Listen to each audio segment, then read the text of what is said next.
everyone, I'm your host, Pietra Velloso, and today on The Job, we are joined by Airton Nakamura, who is a senior software developer for the City of Winnipeg's IT digital engagement team, and the owner and head coach of Nakamura Judo Club. In his tech role, he develops and maintains applications used across city departments, provides first-line support for third-party software, and creates small, custom solutions that help integrate systems between departments. Outside the office, Nakamura is a dedicated judo coach with decades of experience. At Nakamura Judo Club, he teaches students as young as 3 and welcomes adults of all ages, fostering discipline, respect, and skill in the sport. He also serves as the Manitoba Provincial Judo Head Coach for Judo Manitoba, where he plans training programs and competitions schedules for athletes across the province. Balancing technology and athletics, he combines quick problem solving and mentorship, whether he's building digital tools or shaping the next generation of judo champions. Thank you, Naka, for being here on the show. Thank you for having me. Okay, so today I have a few questions, if that's okay with you. Absolutely. Okay. I'll try my best. Yes. So let's start with your career journey. So you have 2 very different careers. Right. Software developer and judo coach. How did you get started in each of these paths? I always started with judo because that was the first thing.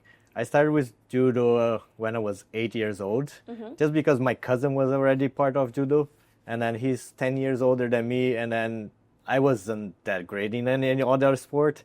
So my dad took me to judo, and then that's when I started, and then I keep doing it until now. And then technology was after graduating high school. I went to Japan for 4 years to work, just to make money. And then when I came back to Brazil, technology was like it was just in the beginning, and then it was one thing that like I could go anywhere in the world that it will be the same. It's different than like a law school or med school that I need to do and on there like it's going to back to school in another country. So technology is one thing that I could go anywhere and start working. So like it was an easy way to travel and then move if I had to, and then that's what happened. That's really cool. So you started judo when you were young, Correct. and then later software developer when you Correct. were a lot older. Yeah. Okay. And was there ever a time you thought you choose one over the other? When I started working, like a part-time job, like we didn't have too much of a part-time job. It was like more like an internship. The internship was like the whole day. It was a full-time job, and then we had to go to school at night, the university at night. So I was working during the day, school at night, and then judo stay left behind. Like I didn't have time to do it. So that's the time that like I stopped judo for maybe 3 or 4 years. Okay. So that's the choice. Like I can't do my hobby, but like I had to do my school. How did you get back into judo after? So after graduating, start working, it's my passion. Like it's one thing that I like to do. So and then all my friends are judo related. Like we like I don't have too much school friends or anything like that, but like judo friends we keep it. So like that made me think like they made things easier for me to go back to judo. So that's how I went back and I started training again. It's good that you went back though. Yes. Yes. You gotta follow your I passion. agree. I agree. Okay. How do your skills in technology help you as a coach, and how does the coaching help in your tech job? My tech job work like it helped me organize and keep track of everything and everybody. So like schedules, people's name, people contact information. Technology helps me keep organized.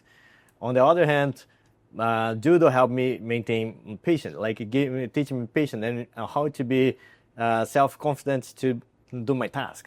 So like both like complement each other. Yes, I'd say patience that. is really important. Right? It's just very important. And it's good to stay organized, so you can Absolutely. help that in both of your jobs. Absolutely. Yes. Okay, let's talk about your tech side now.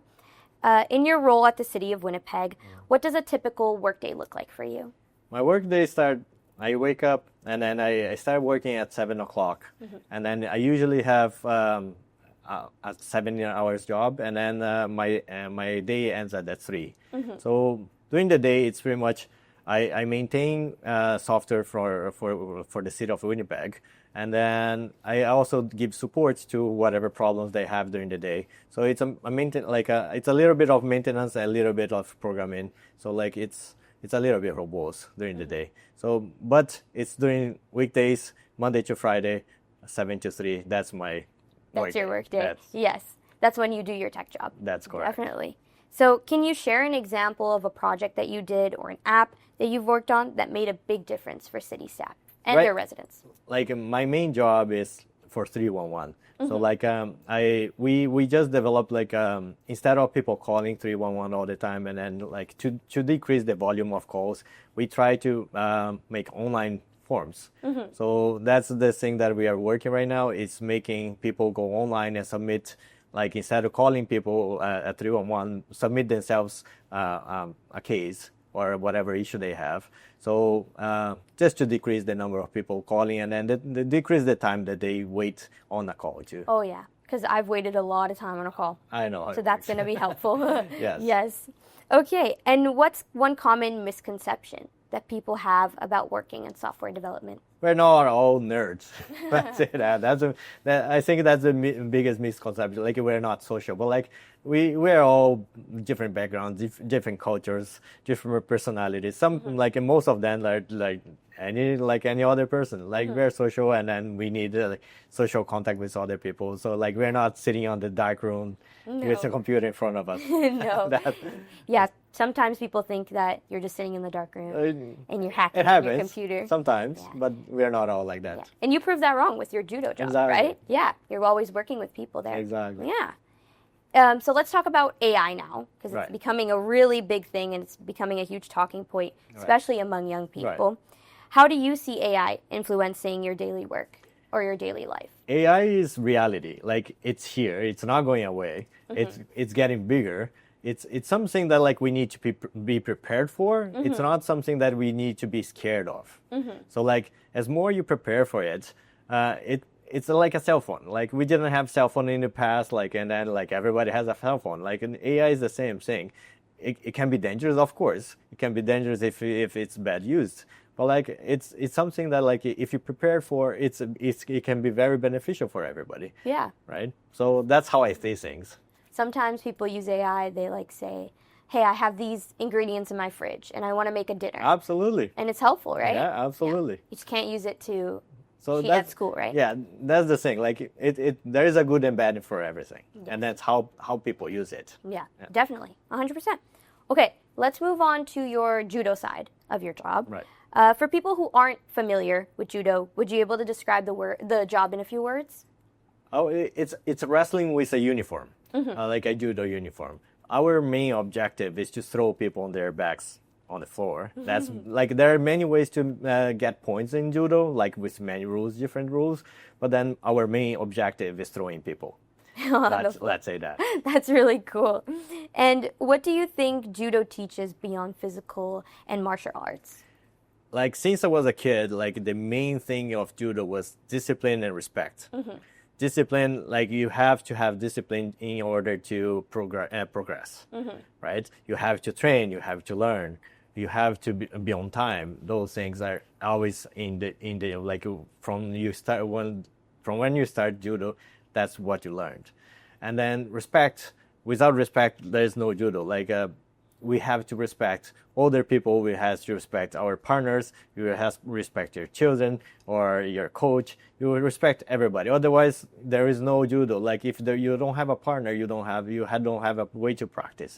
If you don't have a coach, you don't learn anything, and so on. So like respect is a big thing in judo. Yeah, and it's all about teamwork, right? Correct. Yeah, definitely. Do you think anyone could start judo at any age? And that's the biggest question. When I receive a call from somebody, can I start? It's like anybody can start. Yeah. Right? Like there's no like I have this issue. You can start. You know your limitations, right?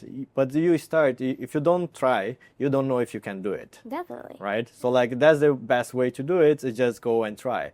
If it's something for you, great. If it's not something for you, like there's always something like other sports you can do. Yeah, you have to try it to know right? if you like it. Always to try. 100%.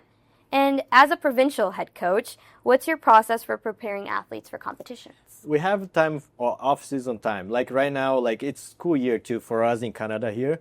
Like the tournament season work is the same time. Like we are right in the beginning of the tournament season. So right now everybody's like learning how to do new things or trying new things.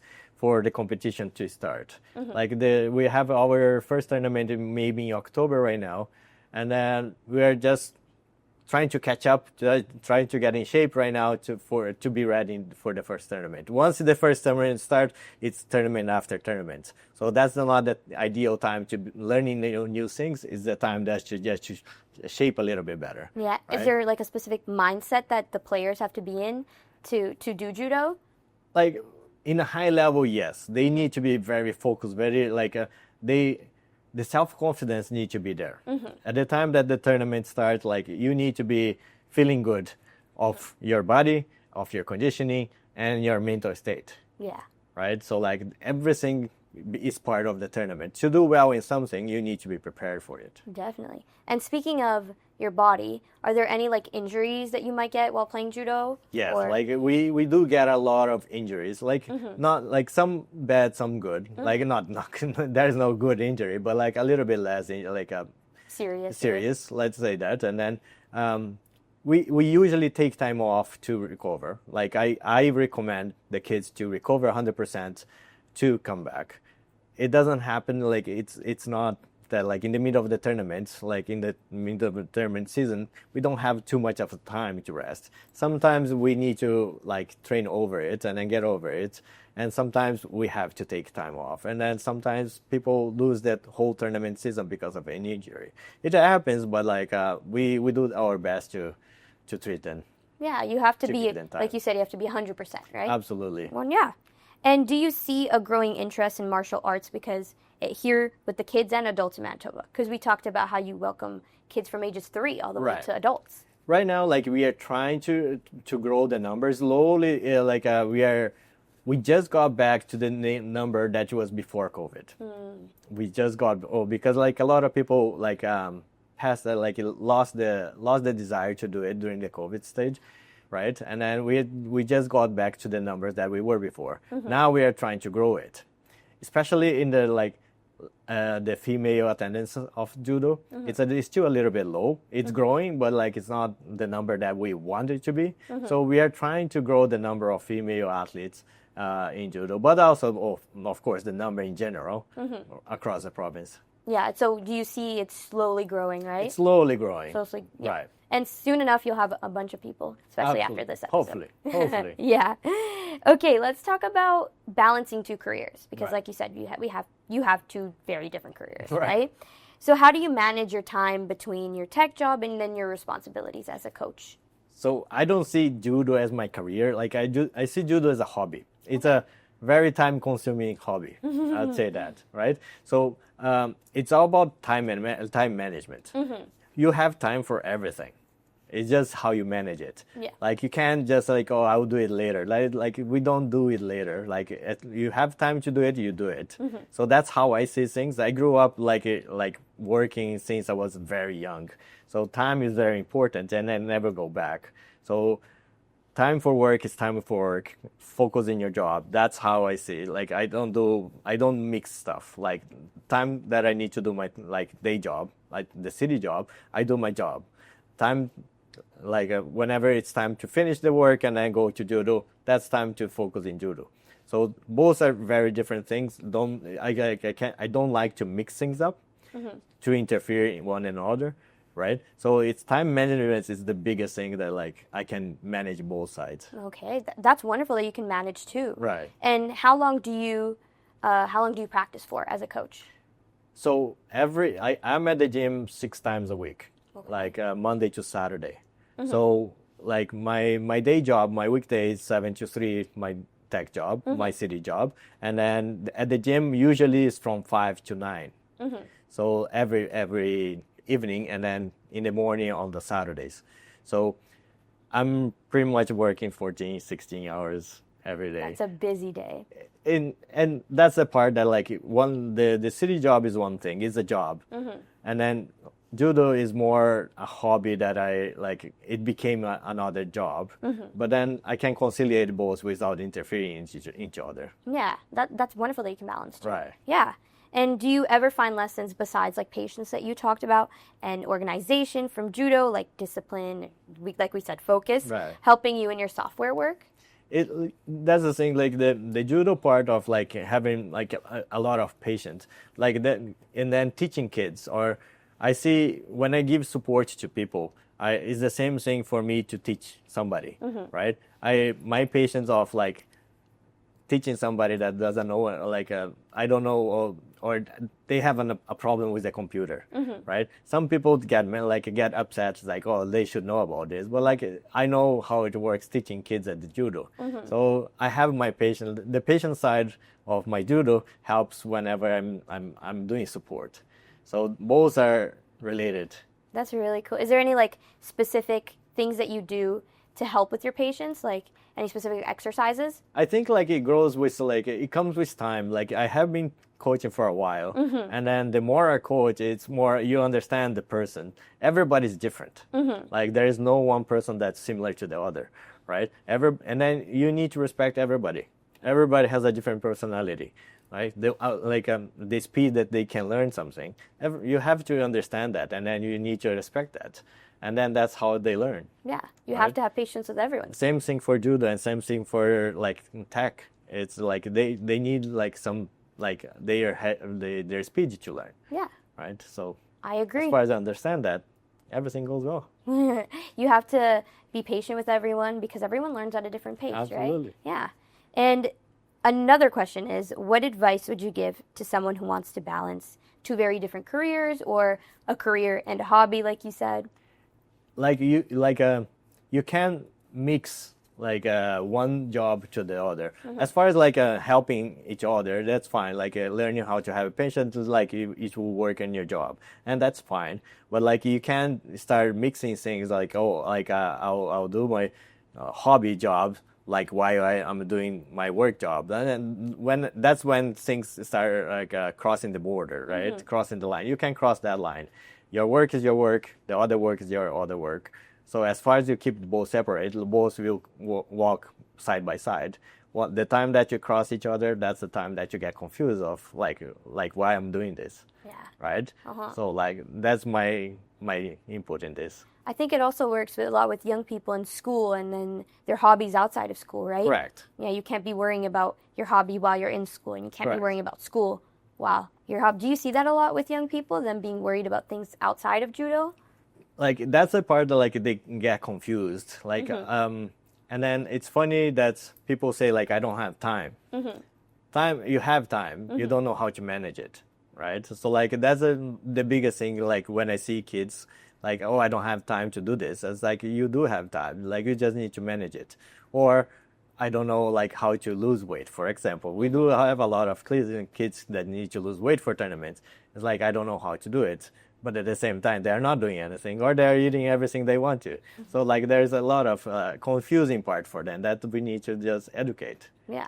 And that's what you help do, right? Exactly. That's my paper, like my job as a coach. Yes, you have to help them and coach them. Correct. It's in your name. Yeah, exactly. So in closing, I have last two questions for you. What's next for you, both in your software career and in your judo journey? My software career, like I just progress. I'm just, as a software developer, I try to do some supervision or team leading stuff, and then that's how I progress. It's learning more, like both sides, like technology and judo. I just need to keep learning both sides too. Like it's not that like I'm a coach that I don't learn anymore about judo either.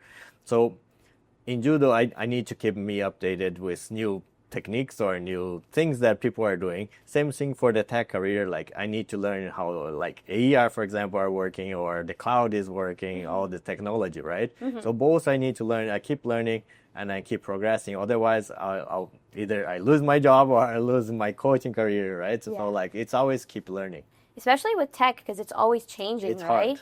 Yeah. It's very hard. Judo, you're always learning. Like you said, even though you're a coach, you don't know everything. That's correct. And then, like, if I can pass something new to the kids, it's always like they can perform whenever they go out of the province. So, like, it's my job to keep them informed of whatever is happening outside of the province or even outside of the country, just to keep them updated and then keep them, like, competitive. Definitely, 100%. Okay, I have one last question for you Sure. today. And for young people interested in either tech or martial arts, because those are two very different things, Right. what's one piece of advice to help them get started in each? You have to try. Like my biggest advice for everybody that asks me is like, you have to try yourself. It's like you can't make your opinion listening from other people. You can ask like, oh, did you like it? And then say like, oh, everybody has a different opinion. Everybody has a different personality. Everybody has a different body type or things like that, right? So you have to try it. It's the same thing for technology. Everybody thinks like, oh, you're sitting in a computer. It's a great work. Like you're sitting on a computer, just like you don't do anything, right? But like some people they have like a very short time that they can sit on the table and then not like on a computer. Yeah. So you have to try it. It's the same thing for judo.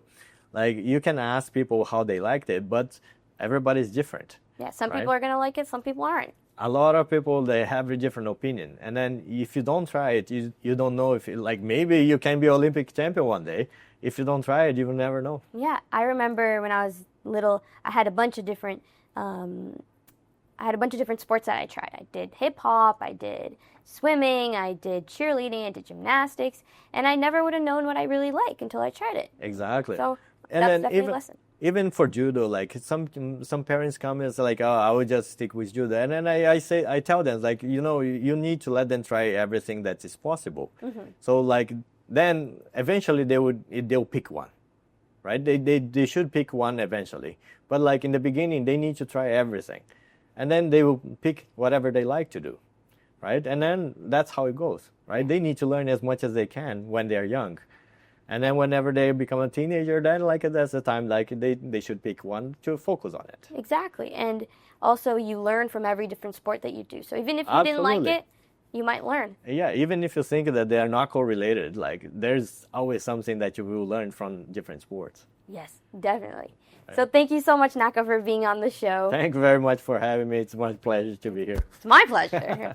Thank you so much for joining us today and learning more about Naka's incredible journey, balancing a career in software development with his passion for judo. His story shows you that you don't have to limit yourself to just one path. You can explore different interests and build a career in more than one field. Be sure to tune in next time where we'll continue exploring inspiring stories from professionals who are shaping their careers in unique ways. See you soon in the next episode of On the Job.